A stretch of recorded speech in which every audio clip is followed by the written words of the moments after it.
साथियों, श्रीमद् भगवद गीता के माध्यम से भगवान श्री कृष्ण ने हमें यह दिव्य उपदेश दिया है कि जीवन का उद्देश्य केवल संघर्ष करना नहीं, बल्कि अपने भीतर की शक्ति को पहचानना और उसे साकार करना है।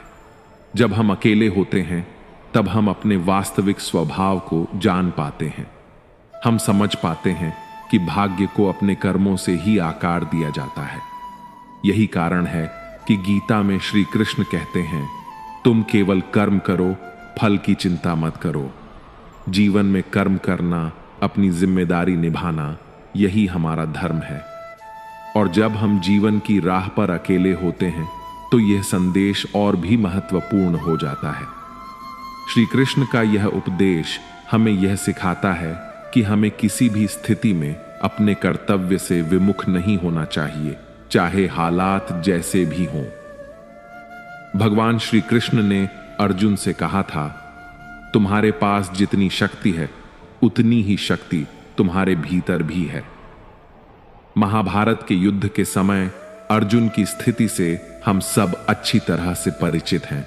जब वे युद्ध भूमि में खड़े थे, जहां उन्हें अपने प्रियजनों से युद्ध करना था, उनके भीतर एक संघर्ष था, एक दुविधा और असमंजस था कि क्या वे सही कर रहे हैं।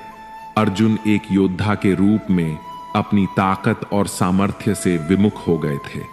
वे इस युद्ध के कारण अपने रिश्तेदारों, गुरुजनों और प्रियजनों से जूझने में खुद को अकेला महसूस कर रहे थे। वे युद्ध से वापस चले जाना चाहते थे, लेकिन श्री कृष्ण ने उन्हें समझाया, अर्जुन, तुम्हारा धर्म यह नहीं है कि तुम युद्ध से भाग जाओ।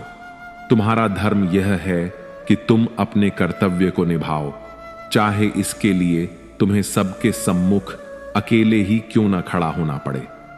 श्री कृष्ण ने अर्जुन को यह भी समझाया कि जो लोग तुम्हारे लिए गलत कर रहे हैं, उनका विरोध करना तुम्हारा कर्तव्य है। इसका मतलब यह है कि जीवन में कई बार हमें अकेले ही सही काम करना पड़ता है, भले ही दुनिया हमारी आलोचना करे। श्री कृष्ण ने उन्हें समझाया कि उनका कर्तव्य क्या है और उन्हें बिना किसी भय के अकेले ही अपना कर्तव्य निभाना चाहिए।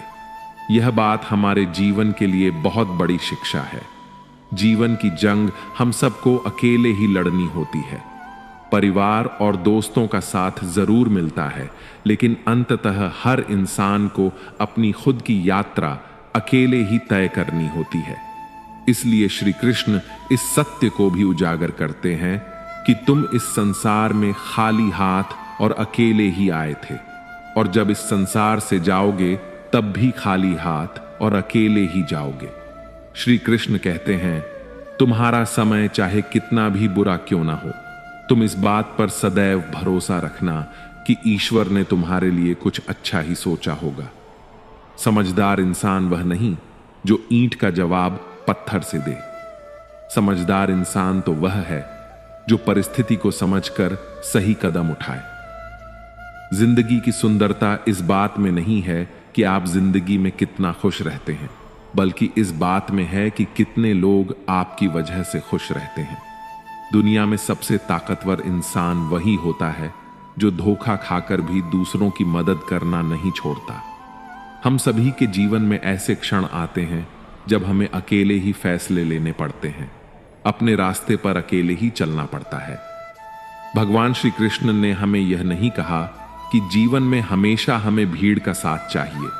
उन्होंने तो यह बताया कि हर इंसान को कभी न कभी अकेले ही अपना रास्ता तय करना पड़ता है, और जब हम अकेले चलने का निर्णय लेते हैं तो हम अपने भीतर की शक्तियों का एहसास करते हैं, और वही शक्तियां हमें आगे बढ़ने का साहस देती हैं।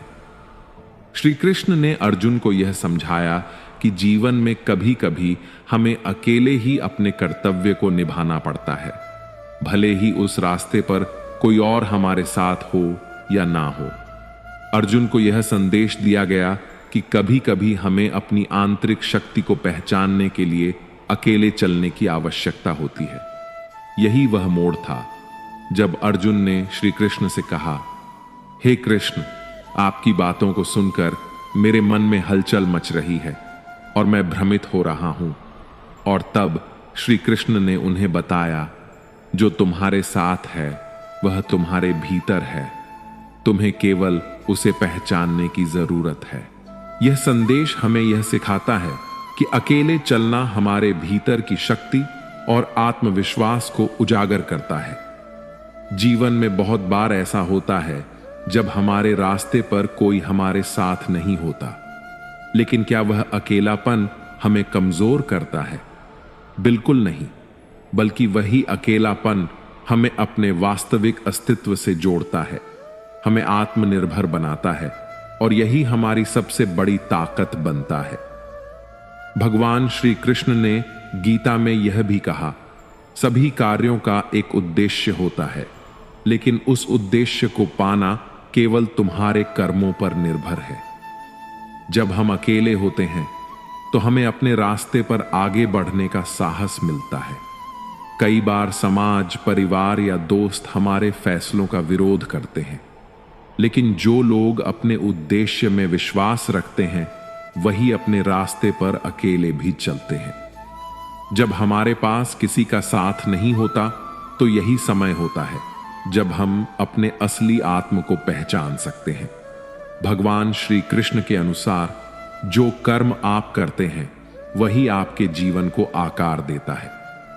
अकेले चलने का अर्थ यह नहीं है कि हमें दूसरों से रिश्ता तोड़ लेना चाहिए, बल्कि इसका अर्थ यह है कि हमें अपने अंदर की आवाज को सुनने की जरूरत है, अपने उद्देश्य को जानने और उसे पाने की शक्ति को पहचानने की आवश्यकता है। श्रीमद् भगवद गीता में भगवान श्री कृष्ण कहते हैं, अपने कर्म में विश्वास रखो, अपने धर्म पर टिके रहो और निडर होकर अपने रास्ते पर चलते रहो। जीवन में हमें कई बार परिस्थितियां विपरीत मिलती हैं, लेकिन अगर हमारा उद्देश्य सही है तो हमें किसी भी हालत में अपनी दिशा नहीं बदलनी चाहिए। अकेले चलना कभी बुरा नहीं होता, क्योंकि यह हमें अपने आत्मविश्वास और आस्था का पुनर्निर्माण करने का अवसर देता है। अकेले चलने का मतलब यह नहीं कि हम असहाय हैं, बल्कि यह एक संकेत है कि हम अपनी शक्ति, अपने उद्देश्य और अपने परमात्मा पर पूरा विश्वास रखते हैं। प्राचीन समय की बात है, एक समुद्र के किनारे एक गुरु अपना आश्रम बनाकर रहा करते थे। हजारों शिष्य ज्ञान ग्रहण करने के लिए दूर दूर से उनके पास आकर रहते थे। गुरु का ज्ञान देने का तरीका भी बड़ा ही अनूठा था। शुरुआत में वह अपने शिष्यों को उपदेशों के माध्यम से ज्ञान देते थे। उसके बाद वह अपने शिष्यों को उस ज्ञान का अनुसरण करने के लिए कहते थे, उस ज्ञान को अपने व्यवहारिक जीवन में उतारने को कहते थे। एक बार उस आश्रम में एक सम्राट अपने बेटे को लेकर पहुंचा। सम्राट ने गुरु से प्रार्थना की, आप मेरे बेटे को अपने आश्रम में रहने दें और अपने तरीके से उसे ज्ञान दें। उसे इस आश्रम में बिल्कुल भी ऐसा नहीं लगना चाहिए कि वह किसी सम्राट का बेटा है। उसे बिल्कुल साधारण शिष्यों की तरह ही ज्ञान देने की कृपा करें। गुरु ने मुस्कुराते हुए कहा, सम्राट, ज्ञान इसी तरीके से लिया जा सकता है। अगर तुम अपने आप को दूसरों से बड़ा समझोगे तो तुम ज्ञान ग्रहण नहीं कर पाओगे। अगर तुम्हें ज्ञान ग्रहण करना है तो तुम्हें दूसरों की तरह अपने आप को साधारण समझना होगा। यही ज्ञान ग्रहण करने की सबसे पहली सीढ़ी होती है। तुम निश्चित रहो, आज से तुम्हारे बेटे की जिम्मेदारी मेरे कंधों पर है। यह कहकर गुरु सम्राट के बेटे को अपने साथ लेकर समुद्र के किनारे टहलने के लिए निकल गए। आश्रम के बाकी सभी बच्चे उस सम्राट के बेटे को देख रहे थे। सम्राट अपने बेटे को अपने रथ पर बिठाकर लाया था, जिससे सभी बच्चों को समझ आ गया था कि यह लड़का सम्राट का बेटा है। इसी वजह से आश्रम के सभी बच्चे सम्राट के बेटे की तरफ आकर्षित हो गए थे। एक दिन जब गुरु सम्राट के बेटे को लेकर समुद्र के किनारे टहल रहे थे तो सम्राट का बेटा अचानक फूट फूट कर रोने लगा। वह अभी केवल 12 वर्ष का था और 12 वर्ष की आयु में उसके पिता उसे अपने से दूर छोड़कर चले गए थे। यह सदमा वह बच्चा सहन नहीं कर पा रहा था। वह इस बात को नहीं समझ पा रहा था कि उसके पिता उसकी भलाई के लिए उसे गुरु के पास छोड़कर गए हैं। उसे रोता हुआ देखकर गुरु ने कहा, बेटा, मैं तुम्हें चुप नहीं करूंगा। हो सकता है कि आज मैं तुम्हारे आंसू पोंछ दूं, लेकिन कल तुम फिर अपने आप को अकेला पाओगे। याद रखना, जीवन में इंसान अकेला आता है और अकेला ही जाता है। जितनी जल्दी कोई इंसान इस बात को समझ लेता है, वह उतनी जल्दी आत्मज्ञान के रास्ते पर निकल पड़ता है। गुरु ने अपनी बात आगे बढ़ाते हुए कहा, जो इंसान अकेला रहना सीख लेता है, वही खुद से प्यार कर पाता है, और जो खुद से प्यार करना जानता है, वह किसी के भी जाने का अफसोस नहीं करता, क्योंकि वह खुद से ही प्यार करता है। धीरे धीरे तुम आश्रम के माहौल में ढल जाओगे। शुरुआत में तुम्हें समस्या हो सकती है, लेकिन कुछ दिनों के बाद तुम इसे आत्मसात कर लोगे। उसके बाद तुम्हें यही जगह बहुत अच्छी लगने लगेगी। संध्या हो चली थी। समुद्र के दूसरे छोर पर सूरज छिपने लगा था और अपनी लालिमा पूरे आसमान में बिखेर रहा था। बड़ा ही सुंदर दृश्य था। गुरु शिष्य को अपने साथ लेकर आश्रम में वापस लौट आए। उस शिष्य को भी थोड़ी सांत्वना मिली, क्योंकि गुरु की आंखों में एक अभूतपूर्व शांति झलक रही थी। और जब हम किसी एकांतवासी गुरु की आंखों में वह शांति देख लेते हैं, तो हमारे हृदय से भी सारा भार उतर जाता है। मन एकदम निर्मल हो जाता है। जब सम्राट का बेटा रात्रि का भोजन करने के लिए भोजन कक्ष में पहुंचा, तो आसपास के सभी शिष्य उसके पास आने लगे।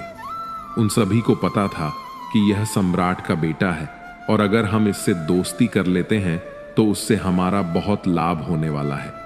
यही सोचकर आश्रम के ज्यादातर बच्चों ने उसे घेर लिया था। बस कुछ बच्चे जो अकेले रहने का मर्म समझते थे, जो दिखावे में विश्वास नहीं करते थे, वो सम्राट के बेटे के पास जाने के बजाय अपना पूरा ध्यान खाने पर लगा रहे थे और एकांत में बैठकर अपना भोजन कर रहे थे। कुछ दिनों के बाद सम्राट के बेटे की आश्रम के ज्यादातर बच्चों के साथ दोस्ती हो गई। अब वह आश्रम में उन बच्चों के साथ घूमता, उन्हीं के साथ अपना ज्यादातर समय बिताता। आखिरकार वह सम्राट का बेटा था, सुख सुविधाओं में पला बढ़ा था। उसके आसपास बहुत से दास और दासियां होती थीं। अपने मित्रों से घिरे रहना उसकी दिनचर्या थी। वही दिनचर्या उसने इस आश्रम में भी अपना ली थी। ऐसा नहीं था कि गुरु को यह सब पता नहीं था, पर गुरु अलग तरीके से ज्ञान देना चाहते थे। बच्चों को ज्ञान आप केवल उपदेश देकर नहीं दे सकते, उन्हें साक्षात्कार कराना पड़ता है। उसके बाद ही उन्हें वह बात समझ आती है जो आप समझाना चाहते हैं। गुरु को यह बात पता थी कि अगर मैं इसे बोलकर बताऊंगा तो यह कभी समझ नहीं पाएगा। मुझे इसे दिखाना पड़ेगा, इसे एहसास कराना पड़ेगा कि अकेले रहने से ही तुम अपनी शक्तियों को जान पाओगे। यह सीख देने के लिए गुरु एक दिन उस शिष्य को अपने साथ एक पहाड़ी की चोटी पर ले गए। पहाड़ी पर पहुंचकर गुरु ने उस शिष्य से कहा, अब तुम्हारा ज्ञान पूरा हो चुका है, बस एक आखिरी रात तुम्हें यहां पर बितानी होगी। उसके बाद अगले दिन शाम को मैं तुम्हें तुम्हारे राजमहल पहुंचा दूंगा। वह बच्चा यह सुनकर बहुत खुश हो गया कि अब वह वापस अपने राजमहल चला जाएगा। फिर से उसके दास दासियां और सारी भोग विलास की वस्तुएं उसके पास होंगी। उस शिष्य ने गुरु से पूछा, गुरु जी, मुझे आज रात आप यहां पहाड़ी पर क्यों छोड़ रहे हैं? आखिर मुझे कौन सा आखिरी ज्ञान यहां से मिलेगा? गुरु ने मुस्कुराते हुए कहा, यहां पर चट्टान के पीछे तुम्हें छिपकर बैठना होगा। यहां पर रोज रात को एक बाज आता है। तुम्हें उस बाज को देखना है, बड़ी गौर से देखना है, उसकी हर गतिविधि देखनी है। और उसे देखने के बाद अगले दिन अगर तुम उस बाज की खूबियां मुझे बता पाओगे तो मैं तुम्हें तुम्हारे राजमहल वापस भिजवा दूंगा। और हां, सुबह आने से पहले एक बात पर और ध्यान देना है। एक चरवाहा यहां पर अपनी भेड़ों को चराने के लिए आता है। तुम्हें उन भेड़ों की गतिविधियां भी देखनी है। याद रखना, बाज की गतिविधियां रात को और भेड़ों की गतिविधियां सुबह। अगर तुम दोनों की गतिविधियां ध्यान से देखकर मुझे बता पाओगे तो तुम इस आश्रम से हमेशा के लिए आजाद हो जाओगे। तुम्हारा ज्ञान पूरा हो जाएगा। मैं तुम्हारे पिता को कह दूंगा कि यह बच्चा हमारे आश्रम का सबसे ज्ञानी बच्चा है। यह कहकर गुरु अपने आश्रम में वापस लौट आए और वह बच्चा वहीं पर चट्टान के पीछे छिपकर बैठ गया। वह बाज का इंतजार करने लगा। काफी वक्त बीत जाने के बाद वहां पर एक बाज अपने बच्चों के साथ पहुंचा। सम्राट के बेटे ने पूरी रात उस बाज की गतिविधियां बड़े ही ध्यानपूर्वक देखी और सुबह होने के बाद जब चरवाहा वहां पर अपनी भेड़ों को लेकर पहुंचा तो उसने एक अभूतपूर्व दृश्य देखा। उसने देखा कि वह बाज भेड़ के झुंड में से एक भेड़ के मेमने को अपने पंजों में दबाकर आसमान में उड़ गया। उसने उस भेड़ के बच्चे को भेड़ों के झुंड में से चुनकर शिकार बनाया था। यह सारा दृश्य देखकर वह बच्चा आश्रम में वापस अपने गुरु के पास पहुंचा। इससे पहले कि गुरु कुछ पूछते, उसने गुरु को प्रणाम करते हुए कहा, गुरुदेव, आप आश्रम के सभी बच्चों को यहां बुला लीजिए। मैं सबको बताना चाहता हूं कि मैंने क्या देखा। जब आश्रम के सभी बच्चे वहां पहुंचे तो सम्राट के बेटे ने कहना शुरू किया, मैंने अपने जीवन में बहुत से पक्षियों को देखा है, लेकिन बाज उन सभी पक्षियों में से सबसे अद्भुत और सबसे अलग होता है। मैंने आज बाज से बहुत कुछ सीखा है। पहली बात जो मैंने उस बाज से सीखी वो ये है कि हमें हमेशा शांत रहना चाहिए। उदाहरण के लिए एक तोता हम सभी ने देखा है। तोता बोलना तो बहुत जानता है, लेकिन कभी ऊंचा नहीं उड़ पाता। दूसरी ओर बाज हर समय शांत रहता है, लेकिन उसमें आकाश को भी चीरने की क्षमता होती है।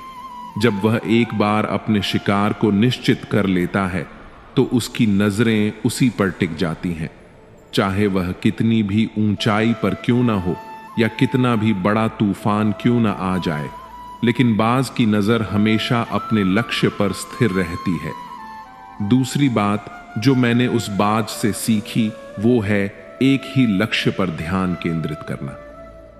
आज सुबह जिस बाज को मैंने देखा उसने हर किसी भेड़ को अपना शिकार नहीं बनाया, बल्कि भेड़ों के झुंड में से उसने ध्यानपूर्वक चयन करते हुए एक भेड़ के मेमने को शिकार बनाया। हमें भी बाज की तरह एक ही लक्ष्य पर ध्यान केंद्रित रखना चाहिए। चाहे कितनी भी अड़चनें क्यों ना आए, हमें अपना लक्ष्य स्पष्ट दिखाई देना चाहिए। 10-20 अलग अलग लक्ष्यों में अपनी ऊर्जा बर्बाद करने की बजाय हमें किसी एक लक्ष्य पर पूरी एकाग्रता से ध्यान देना चाहिए। तीसरी बात जो मैंने उस बात से सीखी और जो हम सभी को सीखनी चाहिए वह यह है कि बाज कभी भी दूसरे पक्षियों के साथ नहीं उड़ता। वह हमेशा आकाश में अकेला उड़ता है। इससे हमें यह सीख लेनी चाहिए कि हमें कभी भी छोटी सोच वाले लोगों के साथ नहीं रहना चाहिए। आखिरकार हम वही बन जाते हैं जिनके साथ हम रहते हैं। इसलिए या तो बड़ी सोच वालों के साथ रहो या फिर अकेले रहो, क्योंकि जब हम अकेले रहते हैं तभी हम अपनी ताकत और कमजोरियों को जान पाते हैं। कमजोरियों को जानकर उन्हें दूर किया जा सकता है और ताकत को जानकर उसका सही इस्तेमाल किया जा सकता है, लेकिन यह तभी संभव होगा जब हम अकेले रहना सीखेंगे। चौथी सीख जो हम एक बात से ले सकते हैं वह यह है कि बाज हमेशा अपनी सीमाओं से ऊपर उठकर उड़ता है। जब तूफान आता है तो हर पक्षी अपने घोंसले की तरफ भागता है, खुद को छिपाने की जगह ढूंढता है, लेकिन बाज ऐसा कुछ नहीं करता। वह अपनी सीमाओं को तोड़कर बादलों से भी ऊपर उड़ने का प्रयास करता है। हवाएं उसे थपेड़े मारती हैं, पंख उसके भीगकर भारी हो जाते हैं, धूल और पानी की वजह से उसे कुछ दिखाई नहीं देता, लेकिन वह फिर भी आसमान की ओर उड़ता रहता है। अंततः वह बादलों के ऊपर निकल जाता है और वहां तब तक उड़ता रहता है जब तक मौसम साफ नहीं हो जाता। वह अपनी सीमाओं को इसलिए पार कर पाता है क्योंकि वह समस्या आने पर उससे घबराता नहीं है। वह डरकर बचने की कोशिश नहीं करता, बल्कि सकारात्मक दृष्टिकोण से उसका सामना करता है। जीवन में चाहे कितनी भी अड़चने क्यों न आए, हमें उनसे लड़ना चाहिए, ना कि उनसे डर कर कहीं छिप जाना चाहिए। बहादुर वे नहीं होते जो समस्याओं से बचते हैं, बल्कि वे होते हैं जो तूफानों से टकराते हैं। डरपोक तो अपने घोंसले में बैठकर बस इंतजार करते हैं। पांचवी बात जो हम बाज से सीख सकते हैं वह यह है कि बाज कभी भी अपने घोंसले में कोमल तिनके नहीं रखता। जब उसके बच्चे कोमलता के आदि होने लगते हैं तो वह उन तिनकों को निकालकर बाहर फेंक देता है। इसी तरह चाहे जिंदगी कितनी भी आरामदायक क्यों न हो, हमें उस आराम से ऊपर उठकर अपने आलस्य को तोड़ना चाहिए। जीवन में मेहनत करनी चाहिए, पसीना बहाना चाहिए, शारीरिक श्रम करना चाहिए। अपने घोंसले से कोमल तिनके निकाल फेंको और आज ही अपने आलस्य को तोड़कर निकल पड़ो। हर दिन खुद को चुनौतियां दो, हर दिन मुश्किलों से लड़ो, क्योंकि वही मुश्किलें तुम्हें मजबूत बनाएंगी। जंगल के राजा शेर को भी झुंड बनाकर शिकार करते देखा जा सकता है, लेकिन बाज हमेशा अकेला शिकार करता है, क्योंकि वह जानता है कि भीड़ हौसला तो देती है लेकिन पहचान छीन लेती है। इंसान को हमेशा अकेले ही आगे बढ़ना होता है। यही कारण है कि बाज जल, थल और नभ तीनों जगहों पर अपने शिकार का परचम लहरा सकता है। बाज की उम्र लगभग 70 साल की होती है, लेकिन 40 वर्ष में ही उसका शरीर बूढ़ा हो जाता है। उसके नाखून मुड़ने लगते हैं, पंख उसके शरीर से चिपक जाते हैं, उसकी चोंच मोटी और कुंद हो जाती है। ऐसी स्थिति में वह न तो शिकार कर सकता है और न ही उड़ सकता है। ऐसे में उसके पास सिर्फ 2 विकल्प होते हैं। पहला कि वह इस अवस्था को स्वीकार कर ले और भूखा प्यासा मर जाए या किसी दूसरे जानवर का शिकार बन जाए, और दूसरा कि वह 6 महीने की एक बहुत ही दर्दनाक प्रक्रिया से गुजरे और खुद को फिर से पहले जैसा मजबूत बना ले। लेकिन बाज तो बाज है, वह दूसरा विकल्प चुनता है। इसके लिए वह खुद को एक ऊंचे पहाड़ पर ले जाता है। वहां वह अपनी चोंच को चट्टान से बार बार मारकर तोड़ देता है। नई चोंच आने के बाद वह अपनी पुरानी मुड़ी हुई नाखूनों को उखाड़ता है, फिर धीरे धीरे अपने पुराने पंखों को भी निकाल फेंकता है। यह पूरी प्रक्रिया अत्यंत पीड़ादायक होती है, लेकिन अगले 6 महीनों में उसके नए पंख, नई चोंच और नए नाखून आ जाते हैं। इसके बाद वह फिर से उड़ान भरने लगता है और अगले 30 वर्षों तक राज करता है। इसलिए समय आने पर हमें भी अपनी पुरानी आदतों को छोड़ना होगा, कुछ नया सीखना होगा, खुद को समय के साथ बदलना होगा, वरना हम भी पीछे छूट सकते हैं और किसी और के शिकार बन सकते हैं। इसके बाद सम्राट के बेटे ने भेड़ों की विशेषताओं के बारे में बताया। उसने कहा, भेड़ें हमेशा झुंड में चलती हैं, उन्हें एक साथ रहने से हिम्मत मिलती है, लेकिन जैसे ही उन पर हमला होता है वह झुंड तितर बितर हो जाता है। पूरी भीड़ में से एक भी भेड़ अपने साथी की मदद के लिए वापस नहीं लौटती। इससे हमें यह सीख मिलती है कि हमारे साथ कितने भी लोग खड़े हों, किसी पर भी आंख मूंद कर भरोसा नहीं करना चाहिए। यकीन करना हो तो खुद पर करना चाहिए, क्योंकि बुरे समय पर वो भीड़ कब तितर बितर हो जाएगी आपको पता भी नहीं चलेगा। गुरु को प्रणाम करते हुए सम्राट के बेटे ने अपने गुरु से कहा, गुरुदेव, यदि मुझसे कोई सीख छूट गई हो तो कृपा करके आप बताने की कृपा करें। गुरु ने सभी बच्चों को संबोधित करते हुए कहा, यह सभी बातें जो अभी इस बच्चे ने बताई हैं बिल्कुल सही हैं, लेकिन ये सारी खूबियां आप लोगों में तभी पैदा हो पाएंगी जब आप अकेले रहने का अभ्यास करेंगे। बाज कभी भी किसी दूसरे पक्षी के साथ नहीं रहता। वह आसमान में अकेला उड़ता है और अकेले उड़ने की वजह से ही वह अपनी ताकत और अपनी कमजोरियों को पहचान पाता है।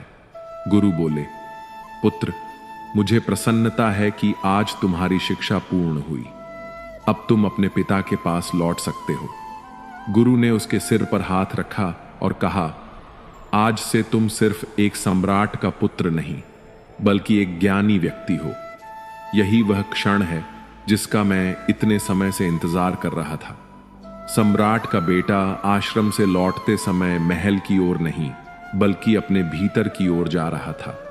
एक नए जीवन, एक नए दृष्टिकोण और एक नई चेतना की ओर। मित्रों, फिर एक प्रश्न हमारे मस्तिष्क पटल पर उभर कर आता है कि अकेले चलने के लिए आखिर करना क्या चाहिए।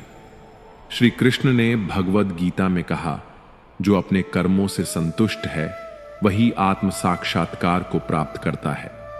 मतलब, अकेले चलने के लिए सबसे पहले हमें अपने भीतर आत्मविश्वास और आत्मनिर्भरता का निर्माण करना होगा। जब हम अपने उद्देश्य में डूब जाते हैं तो हम किसी भी परिस्थिति का सामना करने के लिए तैयार होते हैं। इसे हम 3 बातों से समझ सकते हैं। पहला, आत्मसमझ। अकेले चलने के लिए सबसे पहला कदम है आत्मसमझ प्राप्त करना। जब हम खुद को समझते हैं, अपनी इच्छाओं, कमजोरियों और सामर्थ्य को पहचानते हैं, तब हम जान पाते हैं कि अकेले चलने का क्या अर्थ है। श्री कृष्ण ने अर्जुन से कहा, तुम्हारा कार्य तुम्हारा धर्म है और इसे निभाने के लिए तुम्हें अकेले ही कदम बढ़ाना होगा। आत्मसमझ से हम यह समझ पाते हैं कि अकेले चलने का मतलब अकेलापन नहीं बल्कि आत्मनिर्भरता और आत्मविश्वास है। विश्वास, अकेले चलने के लिए हमें अपने कर्म पर विश्वास रखना होता है। भगवान श्री कृष्ण ने कहा, जो व्यक्ति बिना किसी संकोच के अपने कर्म करता है वही सही मार्ग पर चलने वाला होता है। जीवन में कई बार ऐसे मौके आते हैं जब हमें बिना किसी डर के अपने कर्मों को करना होता है, क्योंकि यही हमारा धर्म है। हमें कभी भी कर्म से पीछे नहीं हटना चाहिए, चाहे हम अकेले क्यों ना हो। और तीसरा, मन की शांति। श्री कृष्ण ने कहा था, जो मन को नियंत्रित कर सकता है वही जीवन के सबसे बड़े रहस्यों को जान सकता है। अकेले चलने के लिए हमें अपने मन की शांति को बनाए रखना चाहिए। यह शांति हमें भीतर से शक्ति देती है और हमें सही निर्णय लेने में मदद करती है। जब हम खुद को शांत रखते हैं तो हम अपनी राह पर बिना किसी भय के आगे बढ़ सकते हैं।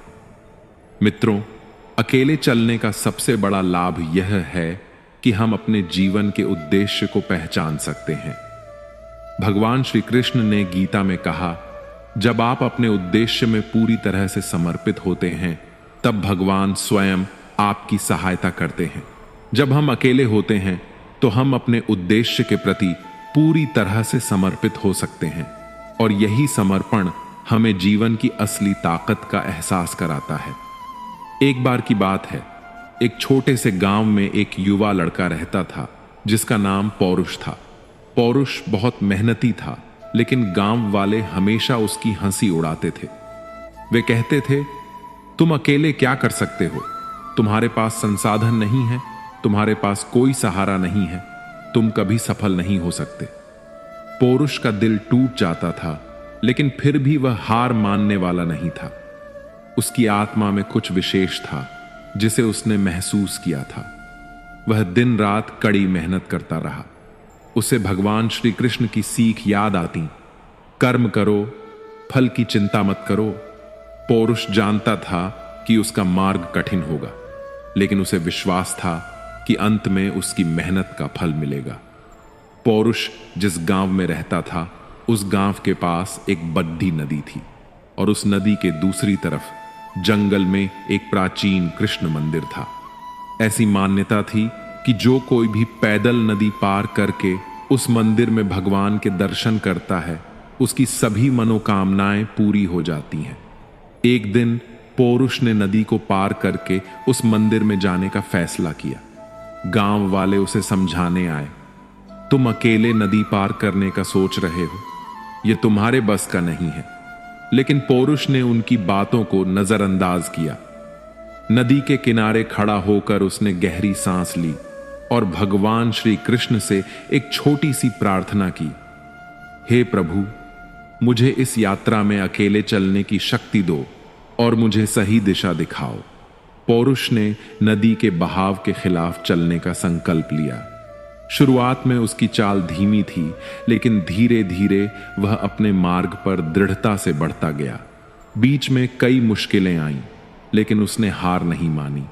नदी के बीच में आते ही उसे एक बड़ा और चिकना पत्थर दिखाई दिया जो रास्ते को मुश्किल बना रहा था, लेकिन पौरुष ने अपनी आंतरिक शक्ति को पहचाना और उसे पार किया। अंततः उसने नदी पार की और दूसरी तरफ पहुंच गया। जब वह दूसरी ओर पहुंचा तो उसका चेहरा आत्मविश्वास से भरा हुआ था। उसी समय एक आवाज आई, पौरुष, तुमने अकेले ही यह यात्रा पूरी की और अब तुम्हारा मार्ग प्रशस्त है। तुमने अपने भाग्य का निर्माण किया है। यह आवाज भगवान श्री कृष्ण की थी, जो उसकी आंतरिक आवाज के रूप में उसके साथ थे। पौरुष ने महसूस किया कि उसका अकेला चलना ही उसकी सच्ची ताकत थी। उसके भीतर आत्मविश्वास, ईश्वर का आशीर्वाद और कड़ी मेहनत ने उसे इस सफलता तक पहुंचाया। वह समझ गया कि जब जीवन के रास्ते पर हम अकेले होते हैं तो यही समय होता है जब हम अपने असली आत्म को पहचान सकते हैं और अपने भाग्य को खुद आकार दे सकते हैं। भगवान श्री कृष्ण ने पौरुष को यह सिखाया था कि अकेला चलना तुम्हारे भाग्य का लेख है, क्योंकि वही तुम्हारे भीतर की शक्ति और आत्मनिर्भरता को उजागर करता है। और इस तरह पौरुष ने जीवन की कठिनाइयों को पार कर अपनी मंजिल तक पहुंचने का रास्ता ढूंढ लिया। उसने यह समझा कि अकेला चलना कभी भी कमजोरी नहीं है, बल्कि यह आत्म संस्कृति और भगवान के साथ गहरे संबंध की ओर जाने वाला मार्ग है। मित्रों, निष्कर्ष स्वरूप आपको यह समझना चाहिए कि अकेले चलने का अर्थ कभी भी आत्महत्या या निराशा नहीं है। इसका अर्थ है अपनी आंतरिक शक्ति को पहचानना, अपने उद्देश्य को जानना और अपने कर्तव्यों को निभाते हुए बिना किसी डर के आगे बढ़ना। भगवान श्री कृष्ण का संदेश यही है कि आप अकेले नहीं हैं, क्योंकि जो तुम्हारे साथ है वह तुम्हारे भीतर है। सभी महान आत्माएं और संत यही कहते आए हैं कि जीवन की राह पर हमें अक्सर अकेले चलने की आवश्यकता होती है। जीवन का एक कटु सत्य यही है कि हम इस संसार में अकेले ही आए हैं और अकेले ही यहां से जाएंगे भी। भगवद गीता के अनुसार जीवन का असली उद्देश्य आत्मज्ञान और धर्म की राह पर चलना है, चाहे परिस्थिति कैसी भी हो। धर्म में विश्वास रखो, कर्म करो और बिना किसी भय के अपने रास्ते पर चलते रहो।